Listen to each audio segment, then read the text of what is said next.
Et si la vérité sur les essais nucléaires français en Algérie refaisait surface, remettant en cause des décennies de silence ? Une lettre adressée par des rapporteurs de l'ONU à la France et à l'Algérie relance un débat sensible, celui des impacts sanitaires et environnementaux des 17 essais nucléaires réalisés dans le désert algérien entre 1960 et 1966. Que contient cette lettre, et quelles en seront les conséquences pour les deux pays ? On analyse ça ensemble. Salut à tous, j'espère que vous allez bien. C'est donc le sujet à la une des actualités du jour.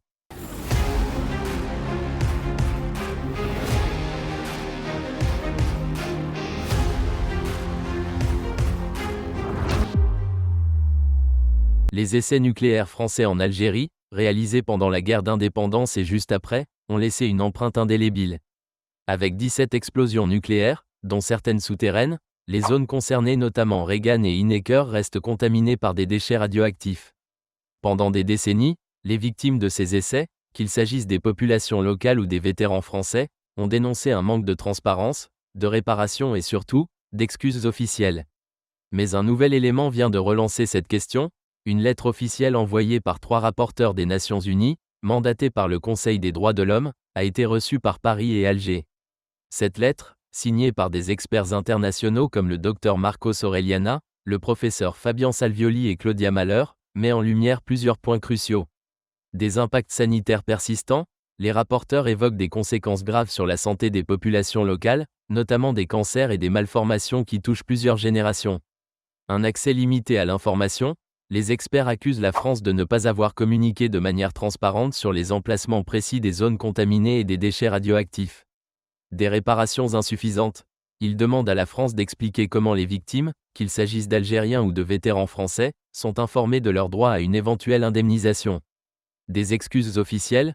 Enfin, les rapporteurs interrogent Paris sur sa volonté de présenter des excuses publiques aux victimes et à l'État algérien.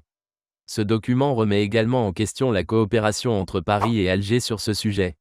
L'organisation algérienne Chouaa, spécialisée dans la défense des droits des victimes des essais nucléaires, a confirmé que le gouvernement algérien avait lui aussi reçu cette lettre. Cette lettre soulève des questions fondamentales. Du côté français, Paris n'a pas encore répondu officiellement, mais cette interpellation publique pourrait mettre la pression sur le gouvernement, d'autant plus que la question des essais nucléaires est un sujet sensible dans l'opinion publique française. Du côté algérien, Alger pourrait utiliser cette lettre comme un levier diplomatique pour obtenir des réparations plus substantielles ou des engagements plus clairs de la part de la France. Il est important de rappeler que l'Algérie a toujours dénoncé cet héritage colonial, qualifié de crime environnemental par certains experts. En parallèle, la France a mis en place des lois pour indemniser les victimes des essais nucléaires via le Comité d'indemnisation des victimes des essais nucléaires, CIVEN, mais ces mesures restent limitées et sont souvent critiquées pour leur manque de portée. Ce timing n'est pas anodin. L'Algérie occupe une place de plus en plus centrale sur la scène internationale, notamment au Conseil de sécurité des Nations Unies. Cette nouvelle visibilité pourrait renforcer ses revendications historiques, comme l'a montré son plaidoyer pour d'autres causes internationales. De plus, la montée des préoccupations environnementales à l'échelle mondiale place ce type de dossier sous les projecteurs.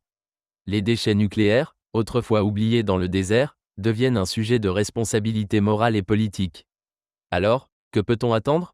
Cette lettre pourrait-elle aboutir à un dialogue constructif entre la France et l'Algérie ou rouvrir des blessures historiques ? D'un côté, il y a la possibilité d'un geste fort de la France, comme des excuses publiques ou une coopération accrue sur la décontamination des zones touchées. De l'autre, il existe le risque que ce dossier exacerbe les tensions entre les deux pays. Et vous, qu'en pensez-vous ? La France devrait-elle aller plus loin dans ses excuses et réparations ? Dites-le nous en commentaire. Et avant de passer à l'actualité en bref, n'oubliez pas de vous